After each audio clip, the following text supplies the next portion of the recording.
Hazur, we would like to hear some comments from Hazur concerning one article published in a Saudi newspaper. Yes. Which is Jamhuriya, Al-Jamhuriya? No, The Message. The Message. Yes. And he's edited by Jonker?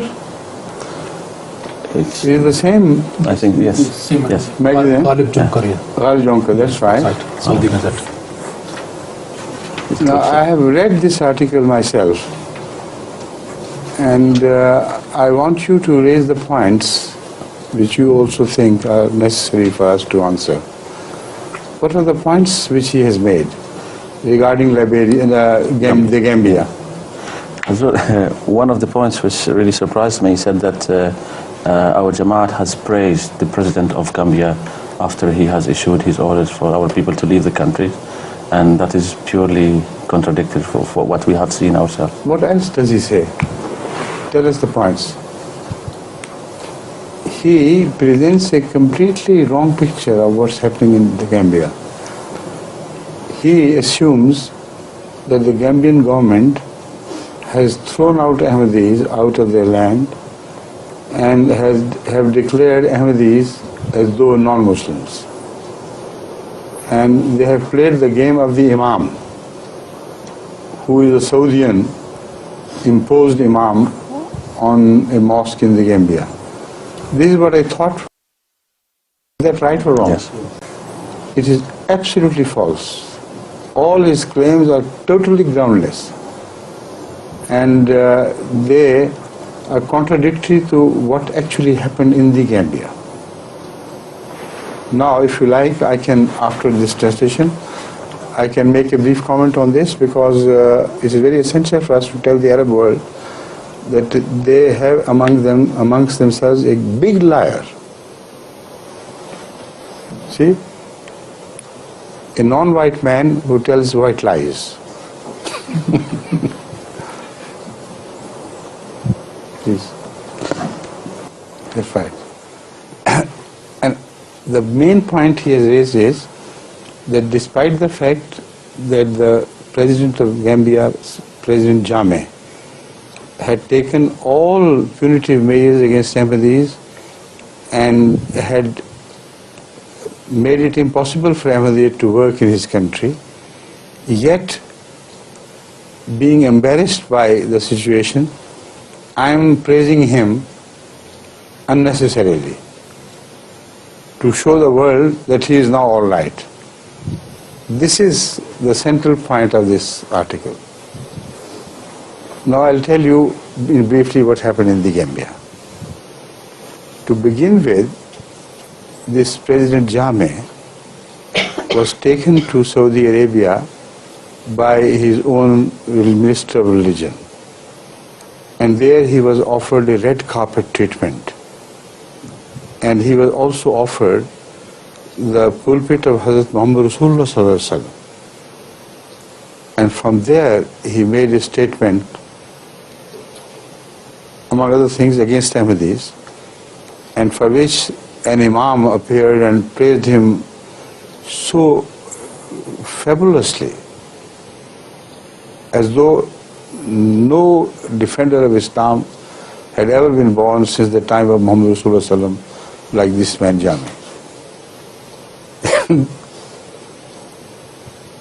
And this whole process was not shown on Saudi television, was not shown on any television. It was just video recorded for home consumption in the Gambia,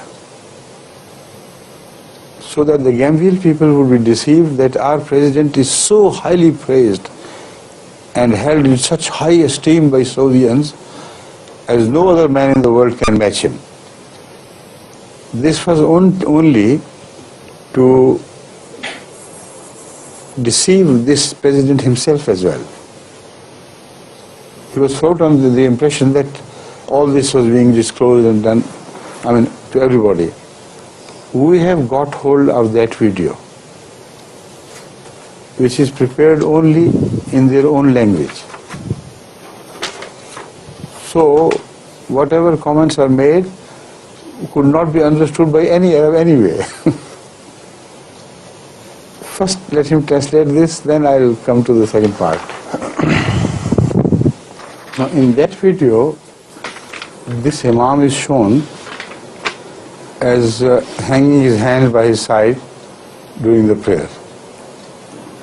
The Imam of the president? This Imam, this Sadr, President, Jame, is shown to have his hands hanging by his side and looking during the namaz at this side and that side, watching other people do things. It appears that this man had never said any prayer before. If you see this video, this is their leader, whom they are praising as the true spiritual son, Na'uz Billah min Zalik, of Hazrat Muhammad Rasulullah Sallallahu Alaihi Wasallam. A son like whom never was a champion of Islam born in the previous history of 1400 years. Now I'm finding out if the television customs permit us to show that part. We'll show it on our television to Mr. Jonker and everybody to see. When he returned from there, immediately the Imam, who apparently was the state Imam, the one whose picture he has shown, he started saying unbearable things, vicious, filthy things about Hazrat Masih Maud and Jamaat Ahmadiyya. And throughout that period, his speeches or addresses, sermons, were televised by the Gambian government. And Sadr Jame was shown sitting there with full respect. Now this is where the story of our fight back begins. We propagated against this behavior and told the whole world that this is a hypocrite, this Sadr.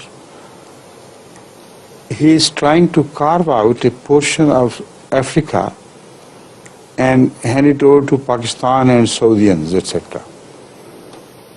This part of the so-called Gambia, will no longer be acceptable to the rest of Africa, because the Union of Africans, of which this president is also a sworn member,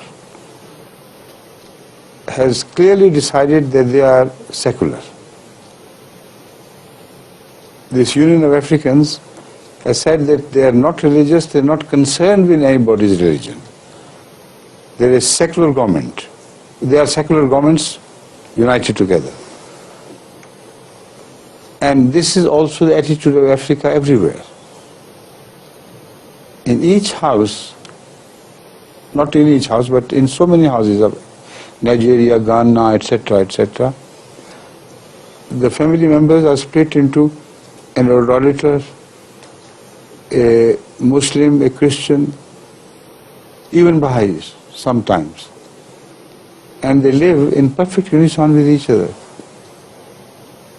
Religion is not permitted to play a role of mutual hatred. So when we told all the African countries what is happening here, and when we told the Western countries that this president tells you that they are secular, so aid us financially. They are cheating them, they are not secular. This is what has happened. Then this president was panicked. So much so that he began to first of all disown himself from the mosque in which the Imam gave his sermons, and from the Imam as well, by telling us or telling the world that this Imam is not representing any official view of the government, and that mosque is not a mosque owned by the government of the Gambia. When we investigated it further, it was revealed that this mosque was built entirely by Saudi money on the understanding between them and the government that they will have their own imam imposed in this mosque, on this mosque. And whatever he says, he will be free to say. And his monthly payment will be made by Saudians and not by the Gambian government. When this was revealed, they said, look here, this is why we can't interfere. We cannot interfere because this is neither our mosque nor our imam. He is directly being harnessed by the Saudian government. What can we do? In response to this, we told them, be sensible. Why must you relay his sermons on the national Gambian television? As though this was the official policy of the government. So the fight went on. Until at last, they had to bow down to the pressure. And one fine morning, a statement by the government was issued in the press, on television, on radio, which said that as far as the government of the Gambia is concerned, Ahmadis are not only Muslims, they are the best Muslims. Anybody who dares to say anything against Ahmadis, the government will see to it that he is destroyed. Will support Ahmadis in all their views and do everything to help their cause. This is, it was said, a decision of the cabinet of the Gambia.